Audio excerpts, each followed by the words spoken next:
नमस्कार मित्रों, स्वागत है आपका हमारे YouTube चैनल में। आज हम सत्य का मूल से क्या संबंध होता है इस विषय में जानने का प्रयास करेंगे। आइए शुरू करते हैं।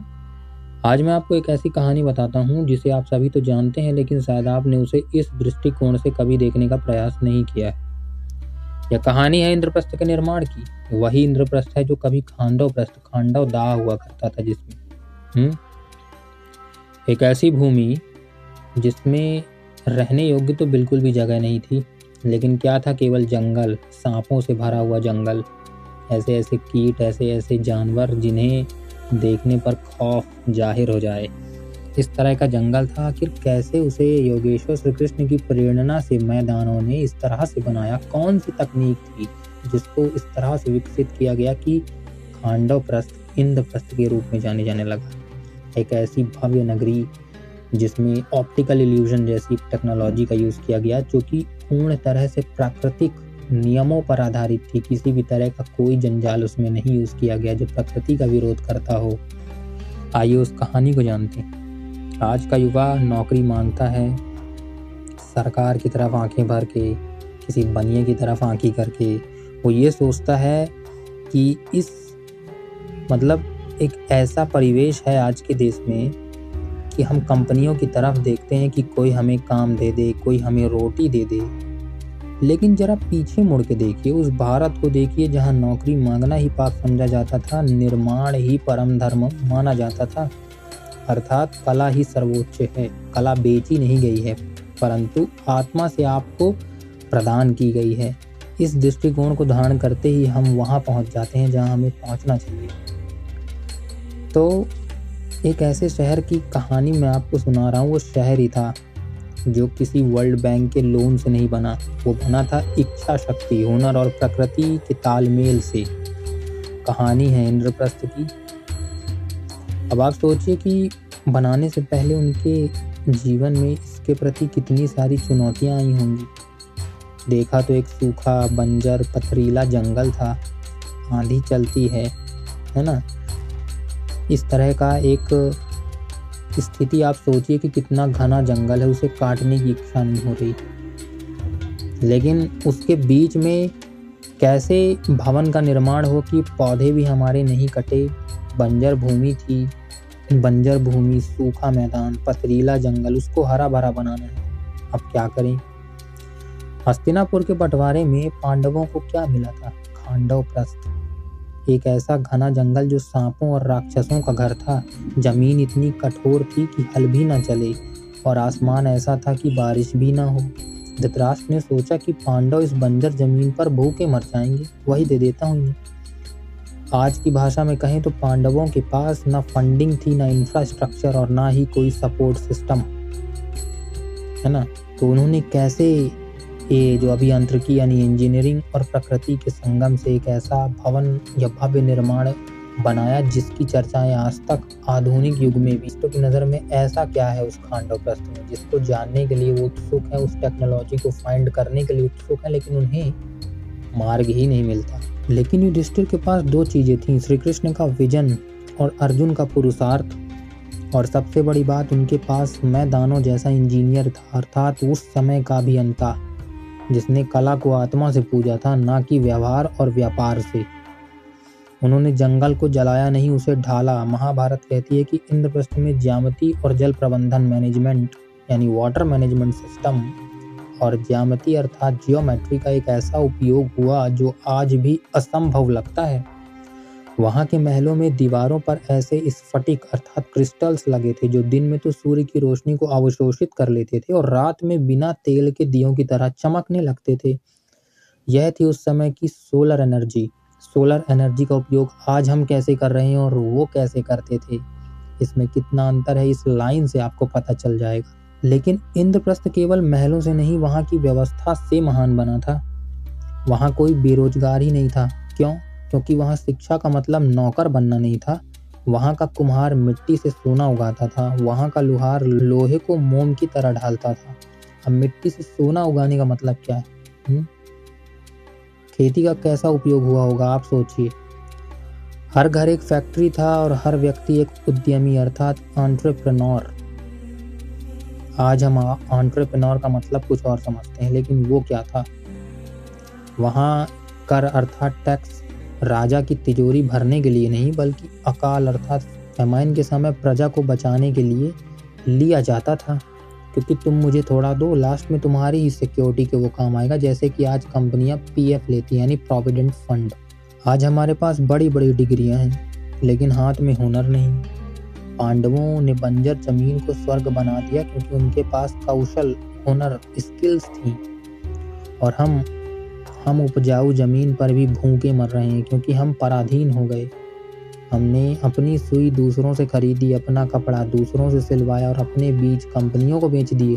क्या निष्कर्ष निकलेगा? इस इंद्रप्रस्थ कोई जादू नहीं था, वह एक इंजीनियरिंग का चमत्कार अर्थात अभियांत्रिकी का एक ऐसा नमूना, उन्होंने उदाहरण ऐसा प्रस्तुत किया था कि जो शायद आगे चल के एक ऐसी पीढ़ी के लिए आदर्श बनेगा जो आज। वह सबूत है कि अगर इंसान के पास विद्या हो और मन में स्वतंत्रता की आग हो तो वह शून्य से भी ब्रह्मांड रच सकता है। ये एक कहने की बात है, अर्थात शून्य तो कुछ होता नहीं है ना। लेकिन अगर मैं कहूँ कि शून्य का अस्तित्व है, तब तो आज तो हमारे पास शून्य का पूरे की पूरे दस्तक के पहाड़े हैं, लेकिन हम कुछ कर नहीं पा रहे, कुछ नहीं कर पा रहे। पूर्ण संसाधन होते हुए भी हम व्यर्थ हैं और जो भी करते हैं उसमें दुख ही पाते हैं। तो अब इससे मुक्त होने का क्या तरीका है हमारे पास? कोई भी बहाना नहीं चलता है, आपकी इच्छाएं ही आपको हराती हैं। समझिए कि आज आप एक इंजीनियर हैं, लेकिन आज आपने अपनी डिग्री किसी कंपनी को गिरवी नहीं रखी, क्योंकि आप जानते हैं कि आपके पास हुनर है, आपकी संपत्ति। क्या आप अपना इंद्रप्रस्थ बनाने के लिए तैयार हैं या फिर हस्तिनापुर की नौकरी की लाइन में खड़े रहेंगे? फैसला आपका है। ये सीधे आज के इंजीनियर को महाभारत की पृष्ठभूमि से जोड़ती है। सोलर एनर्जी का यूज आज का अभियंता कैसे कर रहा है और उस वक्त के मय शिल्पी ने कैसे किया था। आज भी उनका लिखा ग्रंथ मय मतम कई लोगों ने उसको डिकोड करने का प्रयास किया, लेकिन वो आज के ही अनुसार उसे देखने का प्रयास करते हैं, जबकि अंतर कुछ और ही था। हमने क्या खोया और क्या पाया, आप खुद विचार कीजिए। दर्द और दवा दोनों यही मौजूद हैं, लेकिन हमारा दृष्टिकोण नहीं उसे देखने का। तो इसमें गलती प्रकृति ईश्वर को देने की बजाय हम अपनी अल्पज्ञता को क्यों न दें? जो समस्या पहले बेरोजगारी, लाचारी दिखाती है और फिर समाधान इंद्रप्रस्थ को देख के हमें आ जाता है, तो हम फिर अन्यत्र खोज क्यों कर रहे हैं? ये किसी की जिद है, जिसकी जिद है उसने जमाने को खरीद लिया और जमाना उसकी जिद को पूरा करने में लगा हुआ है। लेकिन वो ये भूल रहा है कि प्रकृति से बड़ा कोई भी टेक्नीशियन नहीं होता है, न कभी हो सकता है। और उसके विपरीत चलना तो विध्वंसी होगा। दो विपरीतार्थक मिल जाते हैं, ये सही है, लेकिन अपने अपने स्वार्थ के लिए। प्रकृति का तो कोई स्वार्थ है नहीं आपसे, आप ही का है प्रकृति से। तो हमें प्रकृति के अनुकूल चलना चाहिए, प्रकृति के प्रतिकूल? निश्चय आप कीजिए, पूरा जीवन पड़ा है सोचने के लिए। इसको एक उदाहरण से हम समझते हैं कि कंप्यूटर साइंस, जो आज की सबसे उन्नत टेक्नोलॉजी मानी जाती है, उसके जन्म के पीछे की फिलॉसफी केवल गणना या कैलकुलेशन करना नहीं था। गणना तो एबेकस और कैलकुलेटर से भी हो रही थी। कंप्यूटर साइंस को पैदा करने के पीछे का मूल विचार और फिलॉसफी बहुत ही गहरी है, आइए समझते हैं। थोड़ा सा एम्बिशियस अर्थात अहंकारी भी है। यह विचार था, क्या हम विचार अर्थात थॉट को मशीन में बदल सकते हैं? जब उनके पास गणित था तब भी उन्हें कंप्यूटर की आवश्यकता क्यों पड़ी? इनके पीछे के मुख्य दार्शनिक और फिलोसॉफिकल रीजंस हम आपको यदि बताएं तो एक तो था तर्क का यंत्रीकरण, मैकेनाइजेशन ऑफ लॉजिक। प्राचीन गणित, चाहे वह भारत का हो या यूनान का, इंसानी दिमाग के लिए ही था।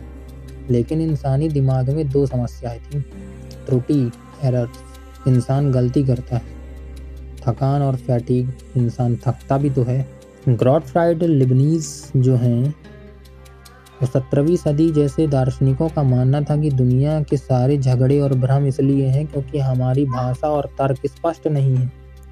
सपना जो उन्होंने सोचा कि क्या हम एक ऐसी सार्वभौमिक भाषा यानी यूनिवर्सल लैंग्वेज बना सकते हैं जहां सोचना और हिसाब लगाना एक ही बात हो। उन्होंने बाइनरी सिस्टम 0 और 1 पर जोर दिया। उनकी फिलॉसफी थी कि जैसे ईश्वर ने शून्य अर्थात कुछ नहीं से एक ब्रह्मांड बनाया, वैसे ही हम 0 से 1 और सब कुछ बना सकते हैं। अर्थात ये फिलॉसफी आज के हमारे वैदिक धर्म से तो उल्टी ही है।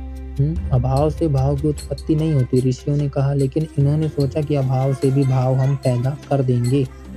ये होता है जब आप चेतना का बहिष्कार करते हो। चेतना का बहिष्कार ऐसी ही चीज़ों को जन्म देता है। औद्योगिक क्रांति का अगला चरण है मानसिक श्रम से मुक्ति।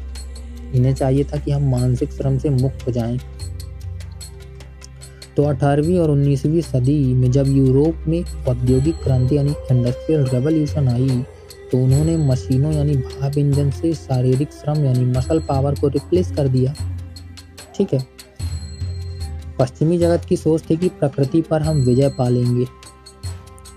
जब शरीर के लिए मशीन बन गई तो दिमाग के लिए मशीन क्यों नहीं बनाई जा सकती। तो चार्ल्स बेबेज जो थे, कंप्यूटर का जनक है ये, उन्होंने एनालिटिकल इंजन का एक सपना देखा।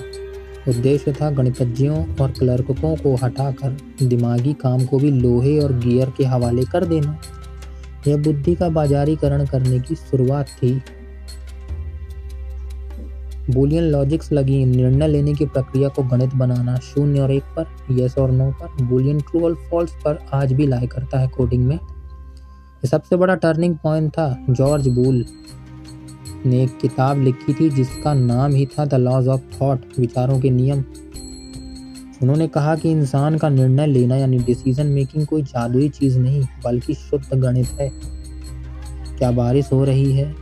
कहता है हाँ, तो 1 पास हो जाता है और ना अर्थात 0 पास हो जाता है। यदि बारिश नहीं होगी तो ये कौन बताएगा?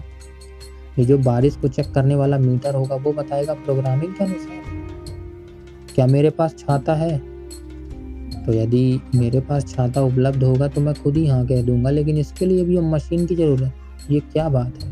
ये कैसा दिवालियापन है बुद्धि का। और नहीं होगी तो 0 पास हो जाएगा ना। तो क्या मैं बाहर जाऊंगा? आज स्थिति ऐसी नहीं, लेकिन एक दिन आ जाएगी। तो बोल के दर्शन शास्त्र यानी फिलॉसफी और तर्क शास्त्र यानी लॉजिक को बीज गणित में बदल दिया, अलजेब्रा में बदल दिया। इसी बूलियन लॉजिक ने आगे चलकर इलेक्ट्रिकल सर्किट का रूप लिया, जिसमें स्विच ऑन होती है तो ट्रू और स्विच ऑफ होती है तो फॉल्स पास हो जाता है। तो ट्रू ही तो 1 होगा और फॉल्स ही तो 0 होगा। लेकिन ये सिचुएशन पलटती भी है। मान लीजिए जिस चीज़ में हमें फॉल्स चाहिए तो वहाँ पे ये 1 पास कर देगा, लेकिन जहाँ हमें ट्रू चाहिए वहाँ 0 भी पास करता है। ये सिचुएशन के हिसाब से बदलता है। युद्ध और नियंत्रण, द नीड फॉर स्पीड। अंत में जो फिलॉसफी व्यवहार में आई वह थी युद्ध। द्वितीय विश्व युद्ध के समय तोपों के गोले कहाँ गिरेंगे या परमाणु बम के धमाके का सिमुलेशन कहाँ होगा, ये गणना इतनी जटिल थी कि हजारों गणितज्ञ मिलकर भी इसे समय पर नहीं कर सकते थे। तो एलन ट्यूरिंग, उन्होंने ट्यूरिंग मशीन का सिद्धांत दिया। उनकी फिलॉसफी थी अगर किसी काम को स्टेप बाय स्टेप यानी एल्गोरिदम में तोड़ा जा सकता है तो उसे एक बुद्धिहीन मशीन भी कर सकती है। अब देखते हैं कि यहाँ एक बहुत बड़ा अंतर आप देखिए जिससे आपको समझना चाहिए कि भारतीय फिलॉसफी यानी वैदिक दर्शन या वैदिक विज्ञान, हमारे ऋषियों ने गणित और तर्क यानी न्याय दर्शन का उपयोग चेतना अर्थात कॉन्शियसनेस को ऊपर उठाने के लिए किया। कैसे? वो अपने ऊपर और आत्मचिंतन अधिक करते थे। उनका विचार सटीक और स्पष्ट और किसी भी तरह से काटने योग्य नहीं होता था यदि वो धर्म की दिशा पर है तो। क्योंकि आज अधर्म है तो आप हर बात पर उनकी बात काटते हो, परंतु यही चीज़ धर्म में लागू करिए। अंततोगत तो अपने हित को आप उन्हीं के जो विचार हैं उनके माध्यम से सत्य करते हो, क्योंकि आपके ऊपर जो बात बैठेगी वो अधर्म नहीं हो सकती, वो सबका हित होगी, प्रकृति के अनुकूल होगी और वही धर्म कहलाता है। आज धर्म को नाम दे देने से वो धर्म की परिभाषा तो आप बदल नहीं सकते, नाम भले बदल लो। उन्होंने यंत्र बाहर नहीं बल्कि भीतर विकसित किया। उन्होंने मन की क्षमता को इतना बढ़ाया कि वे बिना कागज कलम के हजारों श्लोक, खगोलीय गणना, मेंटल कैलकुलेशंस कर सकते थे बैठे बैठे। आत्म साक्षात्कार यानी सेल्फ रियलाइजेशन, कंप्यूटर साइंस की फिलॉसफी जो पश्चिम विज्ञान में उभरी वो इसको ना करने के कारण हुई। उन्होंने गणित का उपयोग चेतना को बाहर निकालने के लिए किया यानी एक्सटर्नलाइजेशन ऑफ माइंड। वे अपने दिमाग पर भरोसा ही नहीं करते थे या उन्हें कष्ट नहीं देना चाहते थे, इसलिए उन्होंने कृत्रिम दिमाग आर्टिफिशियल ब्रेन बनाने का प्रयास किया। उद्देश्य था प्रकृति और सूचना पर नियंत्रण अर्थात कंट्रोल। क्या निष्कर्ष निकालेंगे इन पूरी चर्चाओं का आप?